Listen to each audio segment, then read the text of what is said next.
29 सितंबर 2008 महाराष्ट्र के मालेगांव में रमजान का पवित्र महीना रात 9:35 पर भीखू चौक पर एक मस्जिद के पास मोटरसाइकिल में जोरदार धमाका होता है।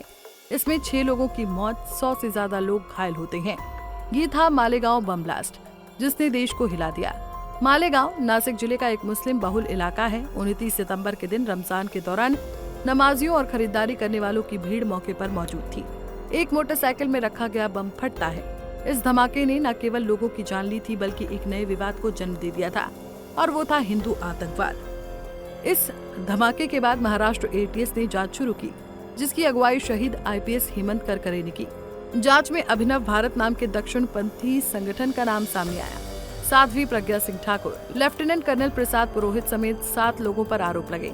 एटीएस ने दावा किया कि धमाके में इस्तेमाल बाइक साध्वी प्रज्ञा ठाकुर के नाम पर थी।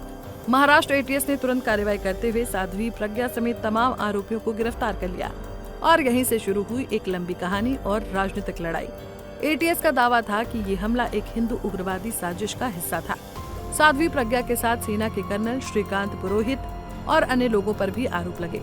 कहा गया कि ये सभी हिंदू राष्ट्र की सोच से प्रेरित होकर मुस्लिम बहुल इलाकों को निशाना बना रहे थे। साल 2011 में इस केस की जांच एनआईए को सौंप दी गई, लेकिन जब साल 2014 आया, केंद्र में सत्ता बदली, तो 2016 में एनआईए ने जांच का रुख बदल दिया और कहा कि साध्वी प्रज्ञा के खिलाफ पुख्ता सबूत नहीं है। उन्हें जमानत मिल गई और फिर आया एक ऐसा मोड़ जिसने देश को चौंका दिया।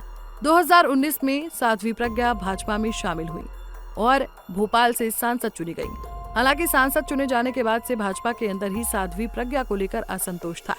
संसद में नाथूराम गोडसे को देशभक्त कहने के बाद विपक्ष तो छोड़िए, खुद भाजपा ने लगभग साध्वी प्रज्ञा को साइडलाइन कर दिया। यहाँ तक कि मध्य प्रदेश की भाजपा इकाई के नेताओं ने भी किसी भी कार्यक्रम में साध्वी प्रज्ञा को बुलाना बंद कर दिया, और इसके बाद साल 2024 में साध्वी प्रज्ञा को भाजपा ने टिकट ही नहीं दिया।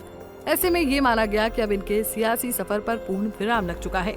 इसी बीच अब 17 साल की लंबी कानूनी लड़ाई के बाद 31 जुलाई 2025 को एनआईए की विशेष कोर्ट ने बड़ा फैसला सुनाया।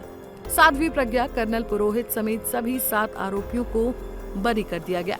कोर्ट ने कहा सबूतों का अभाव है, बाइक का चेसिस नंबर साफ नहीं था और आरडीएक्स के दावे साबित नहीं हुए। पीड़ित परिवारों ने इसे नाइंसाफी बताया और सुप्रीम कोर्ट जाने की बात कही। इस फैसले ने अब एक सियासी तूफान भी खड़ा कर दिया है। बीजेपी और वीएचपी ने इसे हिंदुत्व की जीत बताया, तो कांग्रेस पर भगवा आतंकवाद का नैरेटिव बनाने का आरोप लगाया। एआईएमआईएम चीफ ओवैसी ने खराब जांच को जिम्मेदार ठहराया। अखिलेश यादव ने कहा दोषियों को सजा मिलनी चाहिए। इस फैसले ने एक बार फिर सवाल उठाया कि क्या मालेगांव के पीड़ितों को कभी न्याय मिलेगा। मालेगांव ब्लास्ट केस अब इतिहास की किताबों में दर्ज हो चुका है, लेकिन पीड़ितों के जख्म और सवाल अब भी बाकी हैं। क्या सच कभी सामने आएगा? ये सवाल समय पर छोड़ते हैं। पंजाब केसरी के लिए विकास तिवारी की रिपोर्ट।